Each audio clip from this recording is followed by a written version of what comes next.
Hi, my name is DatT, and this is my project 4. Here's my file structure. Here's my activity.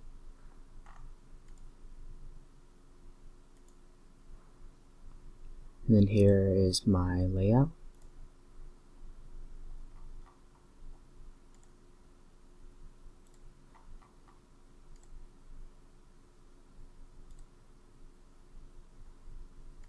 And then here is the project.